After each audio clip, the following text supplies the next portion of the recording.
Okay, so I've done the levy phase here. It was pretty straightforward because there wasn't anything that the Ghibellines could do really, because they're not in friendly territory. So actually the only ones that could do anything was Firenze. I changed Firenze's move. Instead of marching him down here, I decided to go this way. I did that at the end of the turn, just so you know, because I think it's better to go this way. I don't want to march him into the teeth of those two armies. So we're going to go this way and try and wreak some havoc over here. He reinforced a little bit with one vassal. The cards, though, made a little bit of a twist. So Arts of War, they're both holds for the Guelphs. One's Hills, which is nice, defending, but the big one's Surprise, which means that they can basically get a pretty good odds at storming somewhere. So I think they're going to try and storm Pontedera. I thought about storming Pisa, but I would need to get both Firenze and Colle together at the same time, I think, in order to get over Pisa. And I don't think I'm going to be able to do that this turn. So I could always hold on to it and just try and get Pontedera to surrender. But also, when you storm, you sack a place. So instead of getting 3 victory points for Pisa, I would just get half a victory point for the destruction of the city. So I'm going to try and sack Pontedera and then actually siege down Pisa and take the full 3 victory points, because I think we're going to need them. They got one that was not very useful because it applies only in winter and summer, so they're not going to be able to play that. And the other one is no Guelph tax this turn, which won't affect anything because I don't think no one's gonna tax anyways. So we'll go into the campaign.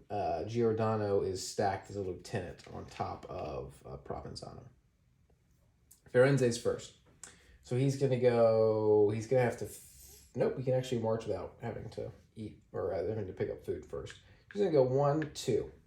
So what'll happen here is normally he would place a siege marker, but instead he's going to play Surprise. Play upon besieging a stronghold where no other lord. Place 2 siege, then storm up to 3 rounds with walls -2. So we're going to drop down a storm marker, and then the battle board with Firenze in the middle. We're going to give him his 2 siege markers as his walls. And then the garrison. Let's take a look at what that looks like.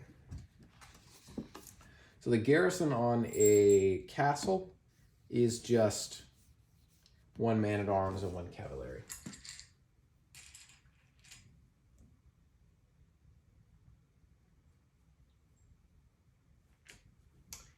Straightforward, and I think they have crossbows, the men-at-arms.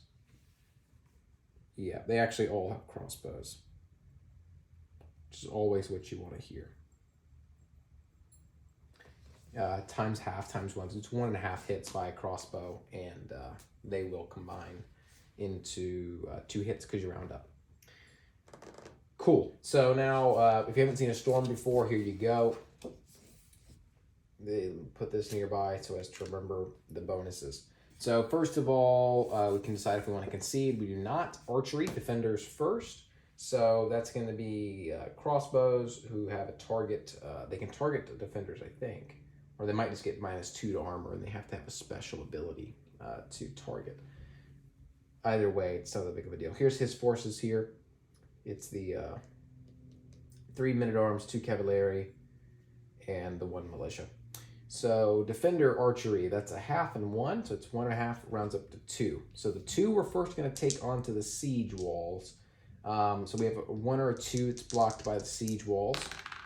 So we blocked 1. The other one will go through, and then we'll have to roll that onto armor. So armor here, cavalry is 1 to 3. We roll that. If we roll a 1 to 3, it's blocked. Men-at-arms also 1 to 3. Militia is 1 because they're unarmored. But Because it's crossbows, it does -2 to armor. So we're gonna take this one, I think, on the militia, because when you do a storm, at the end, routed forces are only kept in on a roll of a 1. So whenever you fight in this game, your forces aren't just destroyed, they're routed. And then there's a possibility they come back. And the way you determine that is you roll on their armor. So knights and high armored units are likely to stay. But in a storm, they all only are protected on a 1. So it's unlikely, because it's a very bloody affair, storming a castle, that they'll remain. So I'm going to roll it on the militia. And I don't know if it's rolled down to a minimum of 1. I've seen that before in Nevsky, where it's like reduce armor down to a minimum of 1. I don't know if that's the case with the militia. Let's just roll and see it's not a 1 and say we'll look it up later. So militia takes the hit. And because I don't want to lose these guys permanently or for the rest of this fight.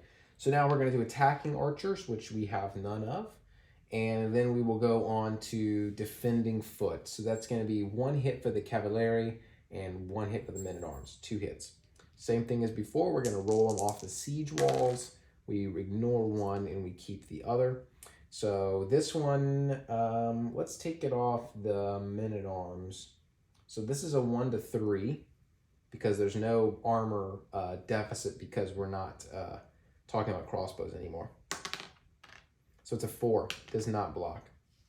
So the men-at-arms will go. Now it's attacking foot. 4 total hits here. So we're going to roll those off the walls. Now normally walls on a castle are 1 to 4. But because of this card, they're reduced by 2. So only on a 1 to 2 are these blocked.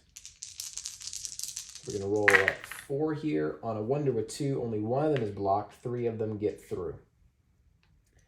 So then 3 hits are going to be rolled onto these guys, and they're going to roll them off. It's the same. So they'll roll them off the men-at-arms first. No, they'll roll it off the cavalry first. So 1, 2, or a 3 blocks the hit. Okay. 1, 2, or 3 does not. So now they are removed. Now, actually, we're not going to remove these because what I'll explain in a second, they can get captured. And then the men-at-arms. So this is the last hit of this round. And it's a 4. So they're also destroyed. Now he's gone. Okay. So the storm succeeds on the first round. They run up and they have captured Pontedera. So if defenders lose, sack. Place ruins. Award spoils. Remove defending lords. Otherwise siege continues. So all lords routed units, each roll fail removes unit. Retreated without conceding or attackers in storm, protection is 1. So a 1 for the militia, miraculous. And a 1 for the men-at-arms, naturally. So there you go, that's the losses there. Cavalry or Ritter, roll 3 to 6 after battle. Or from sack. So because we sacked the castle, definitely captured these guys. So this is a captured Ghibelline knight. So it goes into this box here. At the end of the turn, they can ransom these knights back, which will augment their forces, but also if they don't ransom them, there can be treachery afoot. So that you'll understand that a bit more at the end when I show it to you. But that's the start of this treachery thing. This is how some of the treachery starts. Is if you don't ransom your knights. If you don't get them out of prison, their families may be very upset with you. Cool. So now we're on to spoils. So let me grab ruins over here. So now until this place is rebuilt, which I believe you need a card to do, a capability, this is ruined. So it's worth half a victory point. So they're on 10.5 now. So we don't get the full point, but you can see we're with a castle that's not that big of a loss, because we've only lost one of the possible points there. So not that big of a deal. which is why I don't want to do that to a place like Pisa, because then we're losing 2.5 points. So now we're going to go for loot, or spoils, I should say. For a castle, we're going to get 1 loot, 1 provender, and 1 coin. So a provender, a loot, and a coin. I don't know how it compares to the other 2 games as far as what you get in loot, but I think it's more. I could be wrong with that. So that's going to take them to 2 coin. Oh, sorry, this is Firenze. It's going to take them to 3 coin.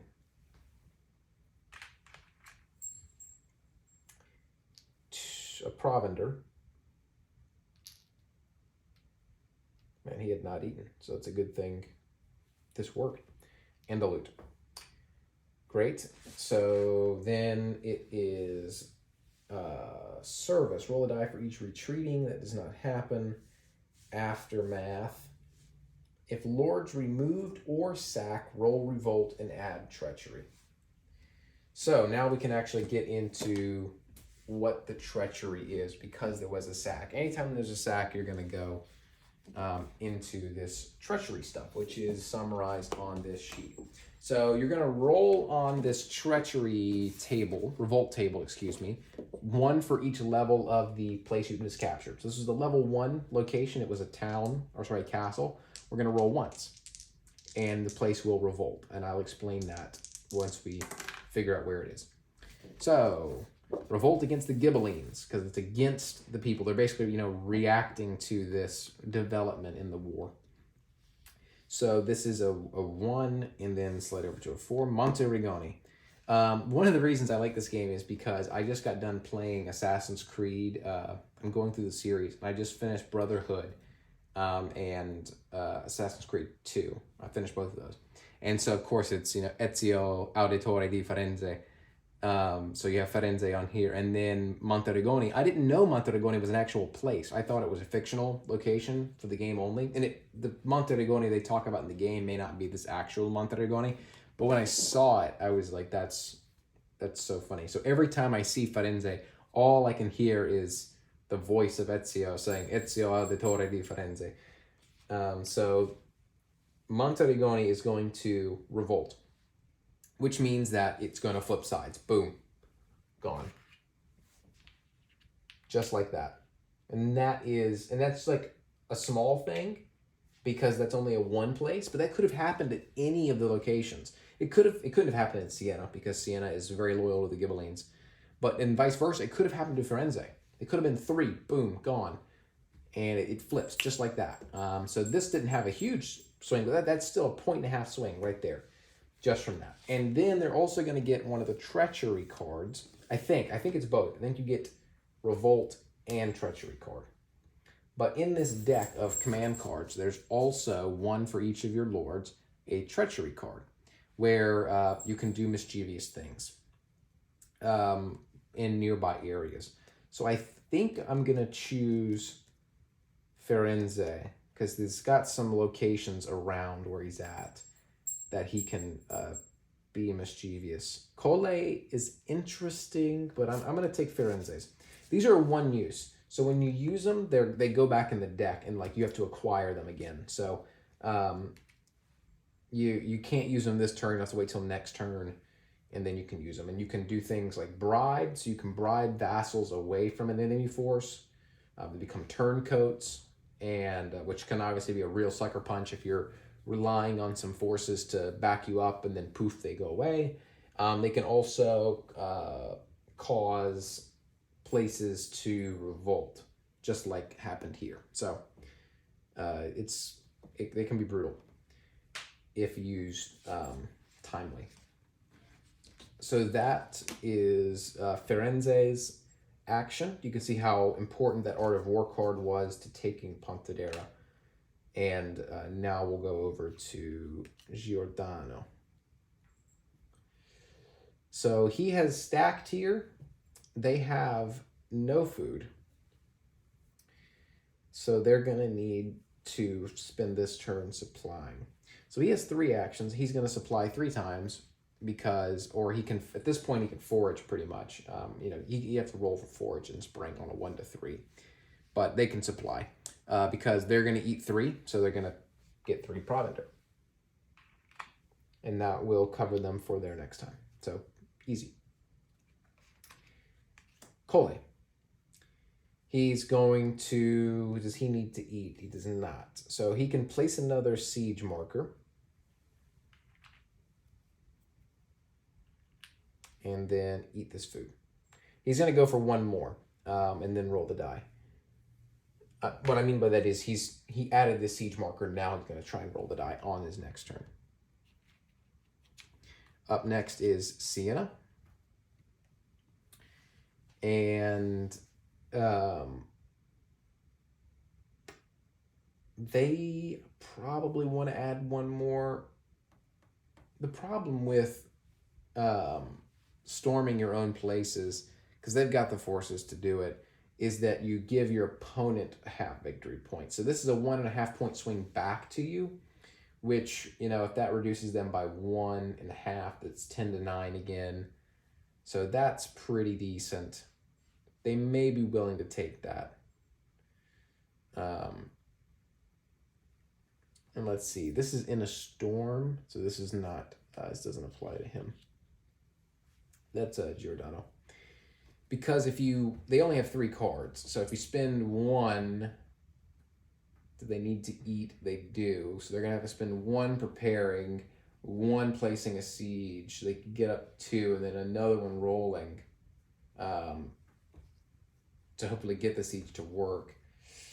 That's pretty tough. Well, they'll make the decision later because they've got to get some food first. By the way, I don't think that Firenze ate. They're going to eat the loot. They're going to feed him the loot because loot is heavy and we don't want loot to slow us down. Cool. So he's going to supply because he has a bunch of cards and he has 2 command, which is pretty bad. Excuse the cat. He's going to supply up to 3 provender. Yeah. That's fine. So now flip here. Cole again is going to do a supply as well. So that'll get him a food for next time.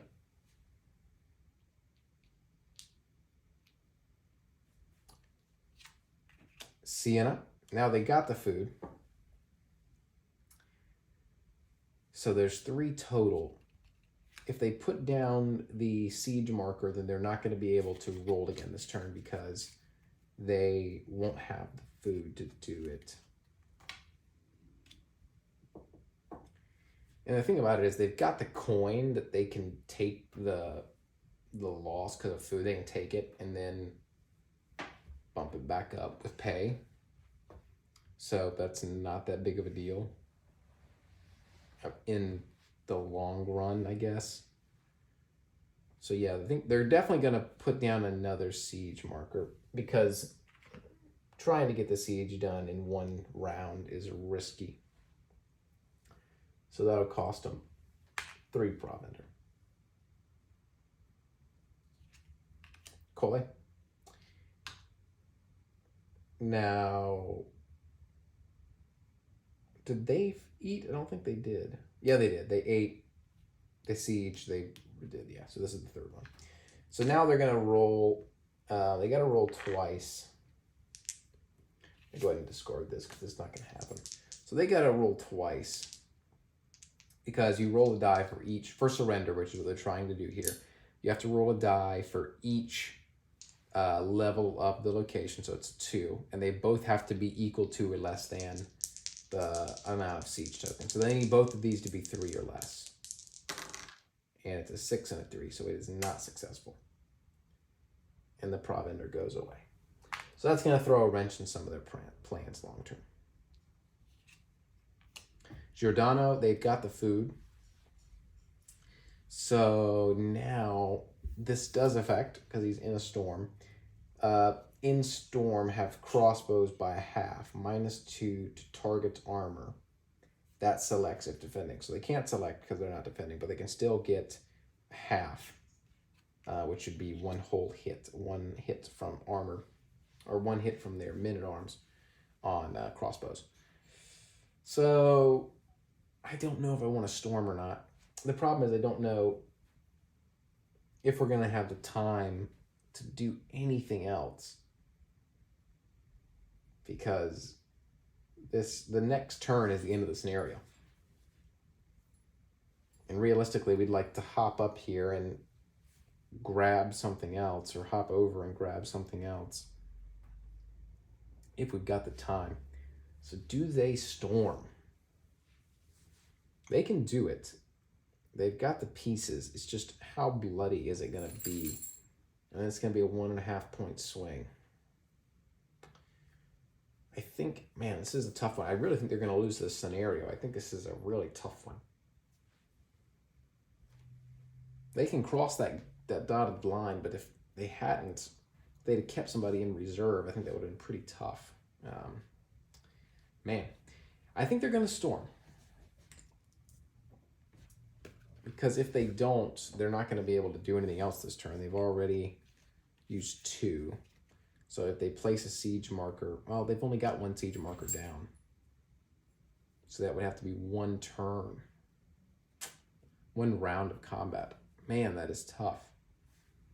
Yeah, I guess they'll add another siege marker. Now you can see where when I talk about the George B. McClellan simulator, how I am much more like Little Mac, in that some people might be a bit more aggressive and say, look, there's not time. You're losing an action somewhere else. Just go for it on the 1, whatever. You can attack again. But I am much more like that, much more cautious. So they eat all the food because it's 2 in 1, 3 total. Provender gone. Now should be onto Firenze, which we will be. So now if he goes to Pisa, he can place down the siege marker, but he can't do anything else because, well, actually, I should take a time out, I think, because here, under Revolt, switch allegiance, enemy shifts own lord or service marker 1 calendar box. So I should have done this earlier. When there's treachery, or sorry, when there's a revolt,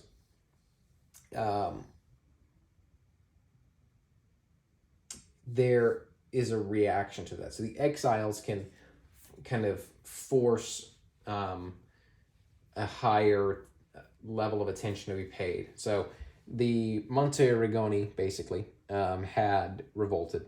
The exiles from there went back to the Ghibellines and are going to spur on something. So either someone's service marker is going to move up 1, or somebody's lord marker is going to move down 1. So they want to move Pisa down so they can muster him here, just so they can make it difficult to grab those victory points.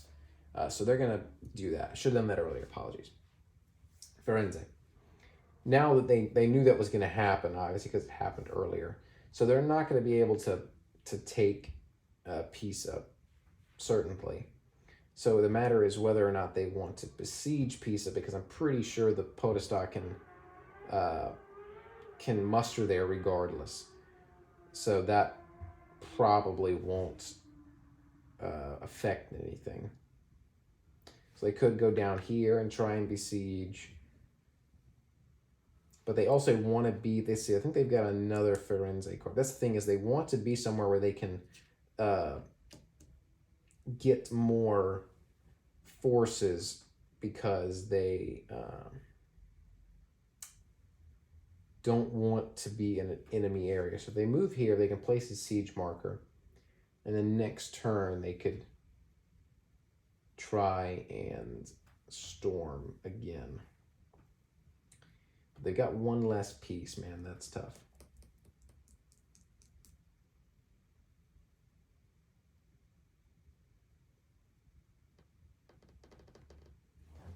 Got 1 less piece. They'll have this treachery card for next turn, so they can cause some havoc with that. I don't want to waste, so let's go for it here. So they're going to march. Do they even have food? They do. So they're going to march down. That'll place a siege marker. Get rid of this provender. And that'll set up for next time. Siena. So now they've got 2, and I think that's their last one is. So they can storm with 2. Or they can try and roll or place a siege marker. Now they don't got the food. Now they can pay to move it back up because they won't be able to feed. If you ever can't feed, shift own, they move the calendar, move the service marker 1 to the left. So they would have to spend all 4 in order to move it out. Because I have to spend 2 already. That's the thing about Firenze is he's going to have to spend 2 to keep himself in. And then he's going to have to use a coin. He might have to use 2 coins for the treachery. Man, a lot to consider. I guess they're going to supply again.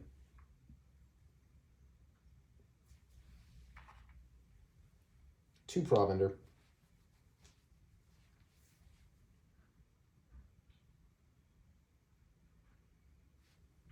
And then Firenze. So he is also out of food. And he can't trace back.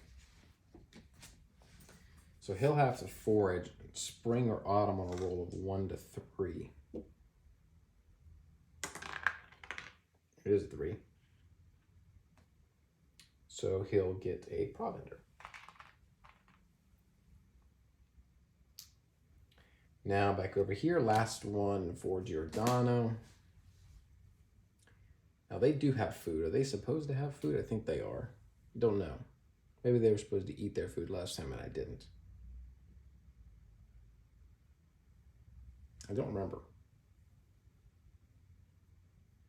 I can always pause and go back and see just to be sure because I don't want to give them a siege because like this game is going to be decided by a very small amount of victory points as far as the difference goes. So let me pause and go take a look.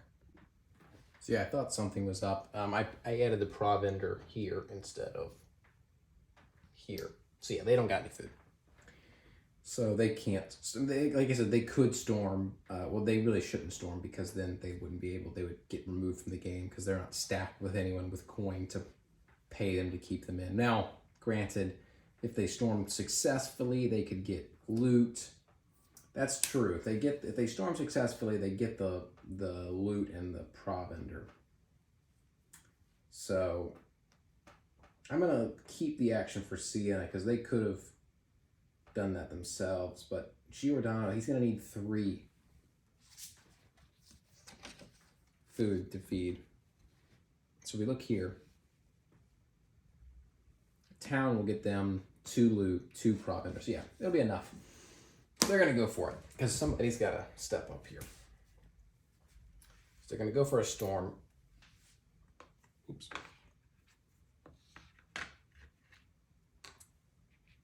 And now they can only go 1 at a time, so they're definitely going to put Giordano first because he's got all the muscle here.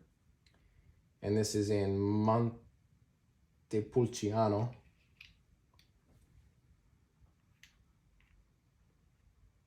And look at the 2 siege.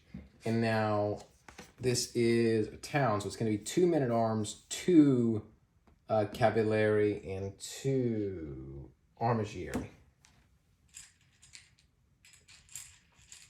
So this very stout, the defenses on a town.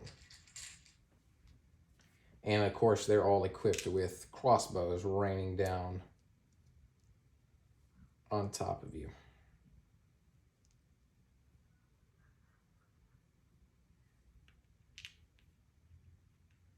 So it's going to be a brutal fight.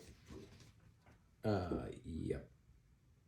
So the armigieri and the men-at-arms will have the crossbows. It's a little bit confusing because right here it shows crossbow, and then these guys on the other side, which kind of makes it seem like they have crossbows.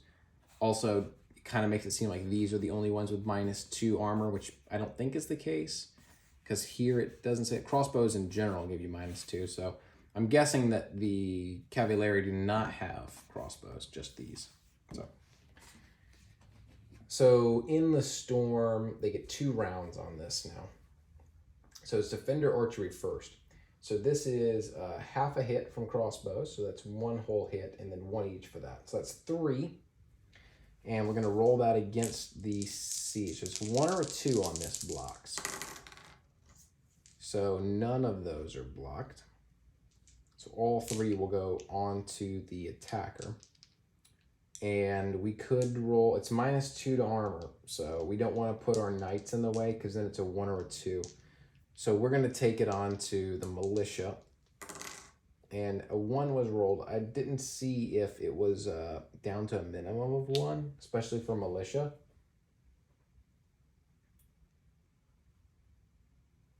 I'm trying to see anywhere where it says armor is reduced down to, okay, to a minimum of 1. Yes, I see it. So yes, this other militiaman stays alive.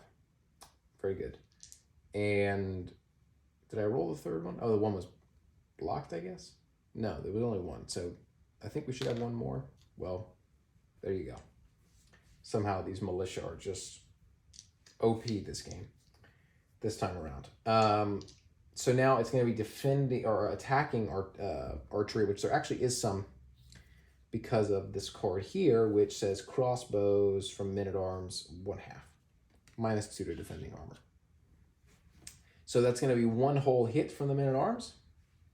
Now this is going to go against the walls first, and the walls are in full effect because we don't have the surprise card. So 1 to 4, 2. You can see how difficult it's going to be to get this siege to go through. But so now it is defending all stronghold defenders. So that's going to be 6 total hits, which is the maximum you can do. Now all of these are going to be on a 1 or a 2 rolled against the siege walls. So wow, 3 of them defended by the walls, 3 of them not. So we're looking for 1s and 2s. So now all 3, they're going to put them on, they're going to put them on the knights, the Ritter, 1 to 4 blocks. So all but 1. So that's brutal. And we'll go back to the top. Let's see, hits, protection, route, new round. Yes. Defending archery. So once again, we've got 3. We didn't manage to, oh wait, sorry, no. It's attacking. Attackers now. So that's 1, 2, 3, 4, 5, 6, 7. So 7 total hits. You can only do 6. So 6 against the walls of 1 to 4.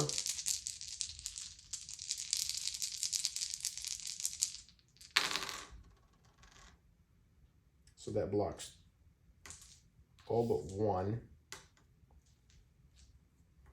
which is rough. And then armor, they'll put it on the Cavalieri, 1 to 3. So the 6 does remove it. Oh, earlier, oh yeah, we did put it in here, never mind. So yeah, that removes 1. So they lost 2 to the 1, now they're on to the 2nd round. So you can see this is probably going to fail. So now round number 2, they're going to keep everybody where they are because he just has no forces. So defending archery, still at 3. So those 3 we're going to roll against the siege walls. 2 are blocked, 1 gets through. We're going to put that 1 on the militia, and a 6 wipes that militia out. Now attacking archery is a 2. Or sorry, it comes to 1, which is going to roll off the walls, blocked by the walls. So now we're on to attacking foot. This is 5 this time. And 5 will roll on the siege walls, 1 or a 2. Actually blocks 3 of them, so that's pretty good. Siege walls are doing their job. And then these 2 we're going to put on the knights, 1 to 4. So 1 and 1. Now attacking foot, that's going to be your all attackers. 1, 2, 3, 4, 5.5. 5.5 rounds up to 6. So they still keep the same amount. All 6 on the walls. And that blocks 4 of them. 2. So obviously they're not going to succeed here. Because they would have needed that to all of them to get through. But so 3 and a 1 well, I should have announced this first, but we'll do them on there. We'll do them on these guys to make it fair, and they're both blocked. So nothing. I mean, there's just nothing going here. So hits, protection, route, new round. Otherwise, if not in round so far, equal siege marker attacker loses. So if defenders lose sack, that is not the case. Losses, spoils. Let's see. See, attacker loses.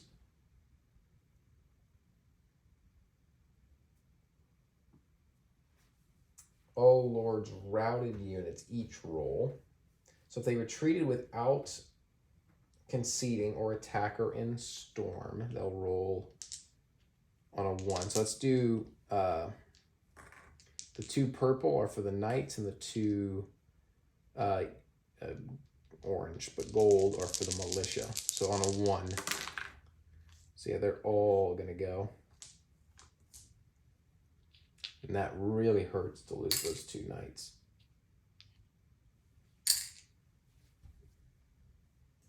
And you can see with those walls, without that surprise card, how difficult that can be. These guys don't matter because they are just the intrinsic garrison. So we don't have to worry about rolling for them or anything.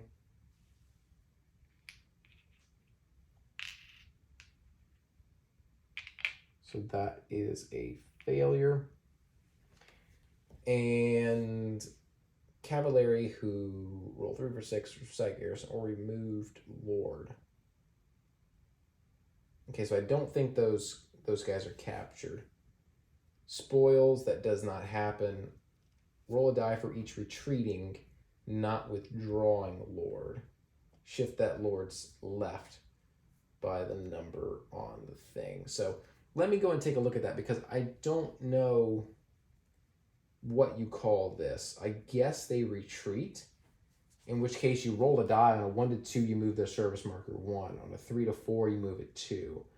On a 5 to 6, you move it 3. So that's obviously a big deal, because they could be past their service marker and then they're gone. So let me go and check that roll real quick.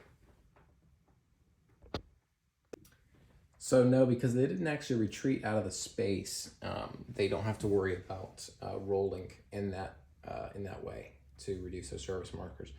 But because they attacked with no food and they lost, they didn't get to storm, they will not have food to feed themselves, and so therefore their service markers will both go down by 1. Which means a lot of bad things are going to happen, so it didn't really matter whether or not they retreated, because they're going to go away, and they're going to go away permanently. Not that it matters, but they're going to disappear.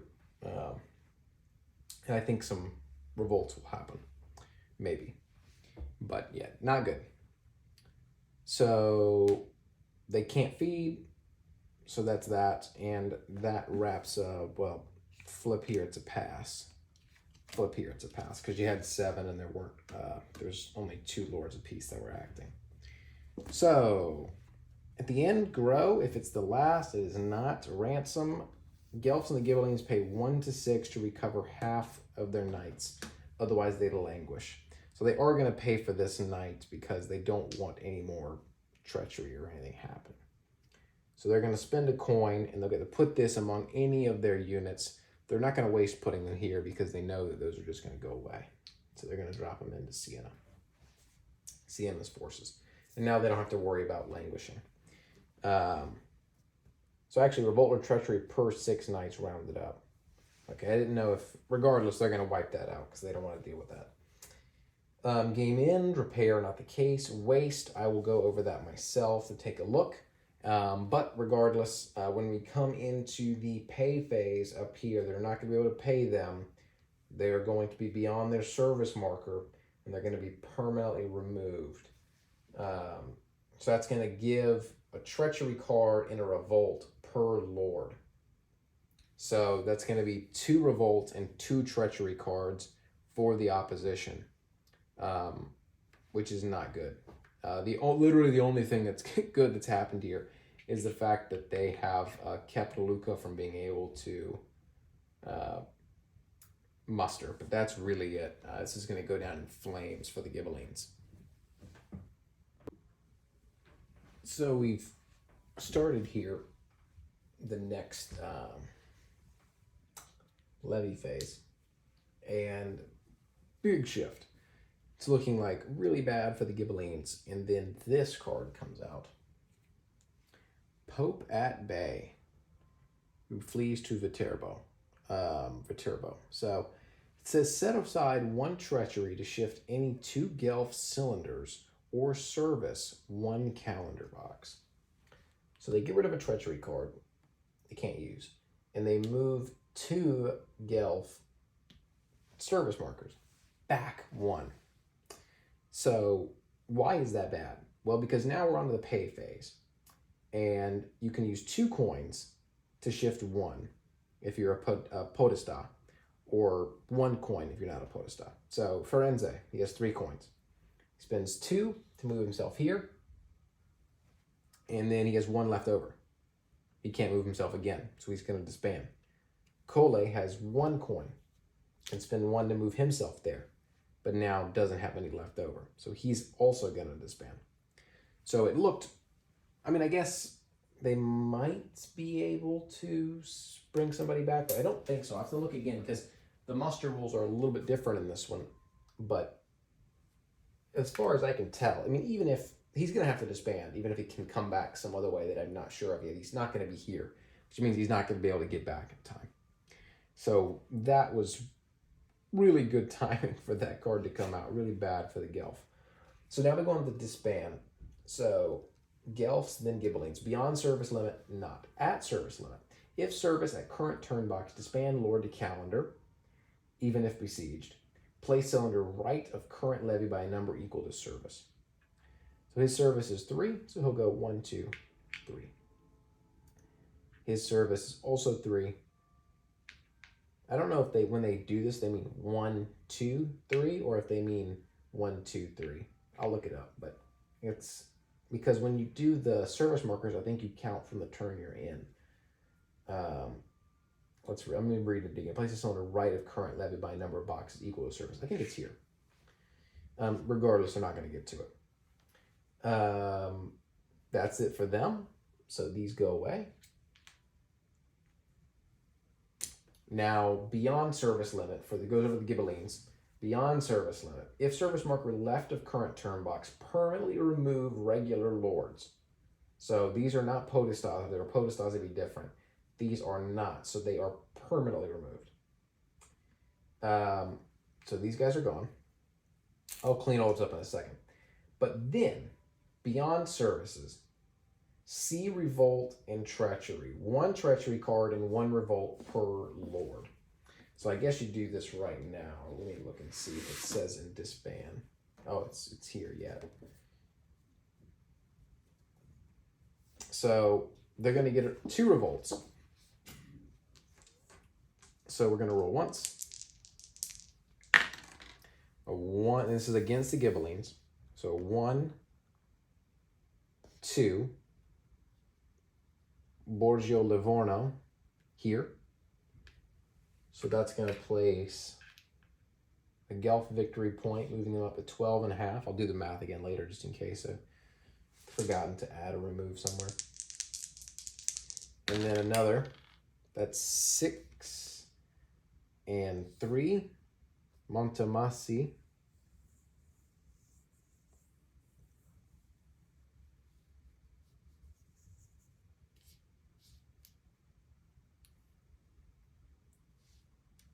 It's a little bit helpful. This whole south and west and east thing kind of gives you an idea of where some of these are.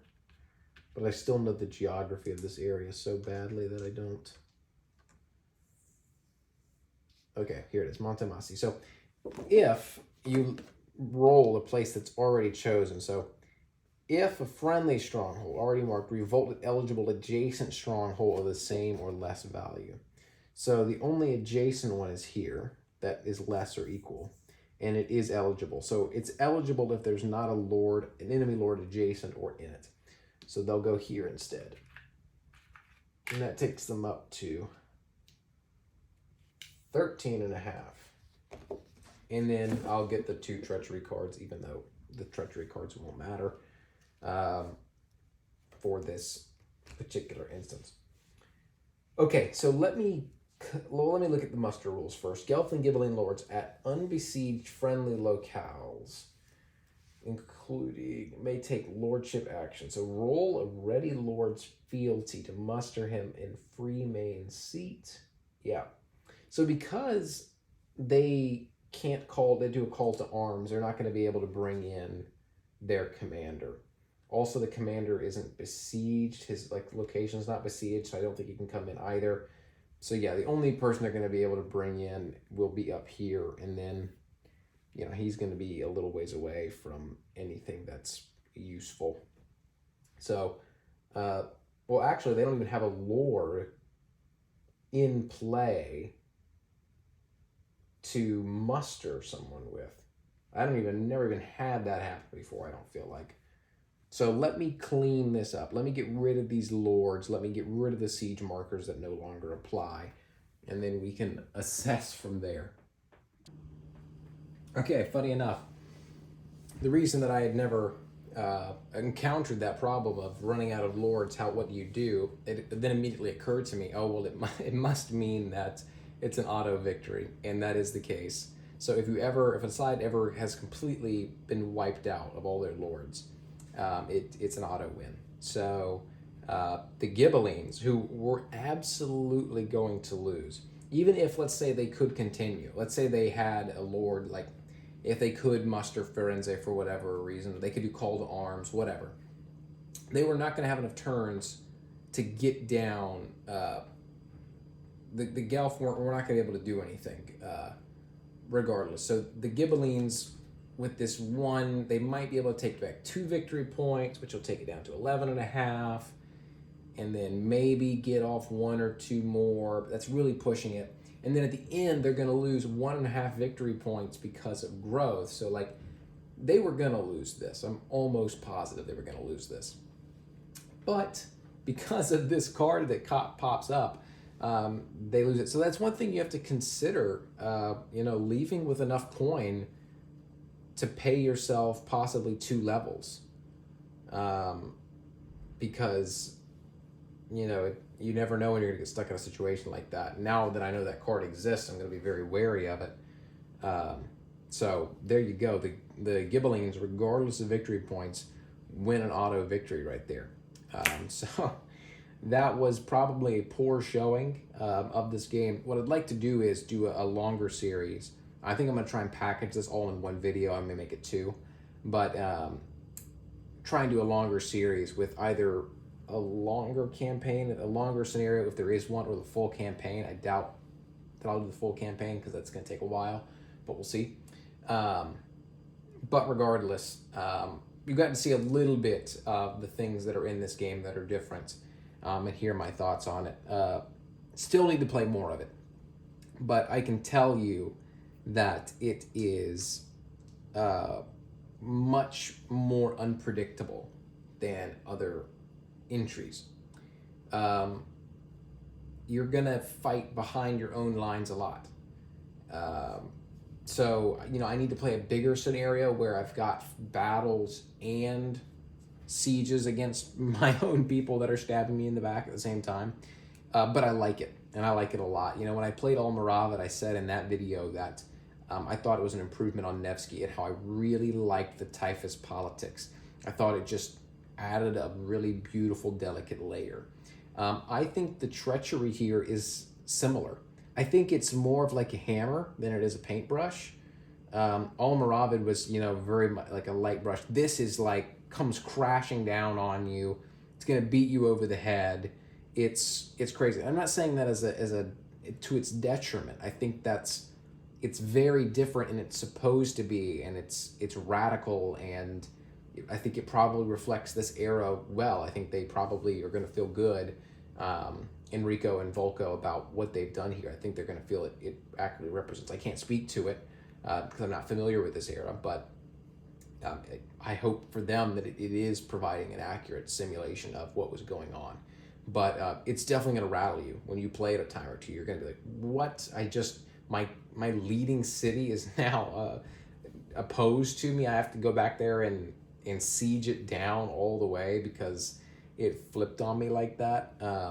Now, that's where treachery cards come in, and then you can bribe and pay, so like it's not all running behind you and sieging. There are other ways to get out of it and stuff, and but it's very different.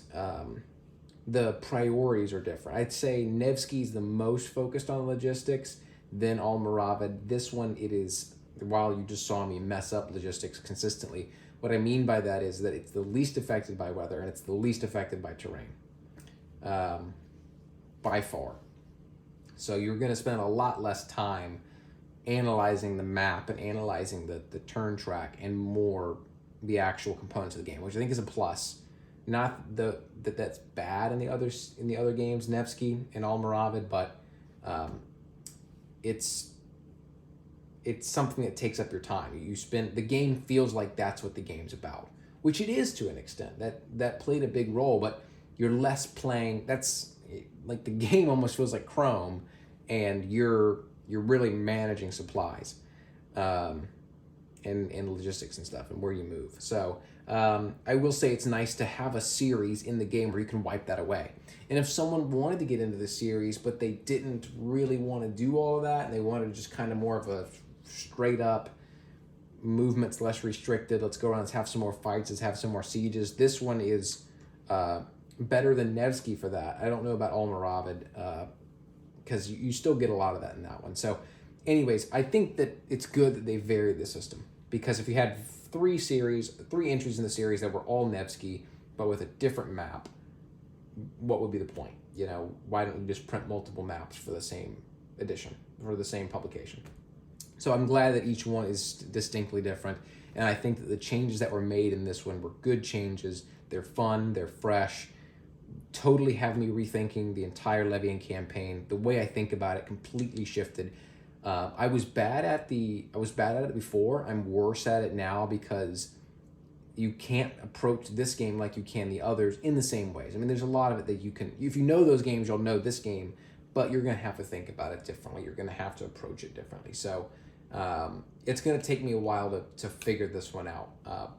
Almoravid had a little bit of a learning curve from Nevsky in that it was a little bit different. This one's got a bigger one, not a learning curve, but a learning to be good curve. And it's going to take me a while to get that right, because I was already bad. I was already really bad. So credit to you guys, Volko and Enrico. You guys did an amazing job. It looks awesome. It's fun. It's crazy. I thoroughly enjoyed it, and I look forward to hopefully getting more of this content from this game on the channel. So thanks to you guys for making a great game.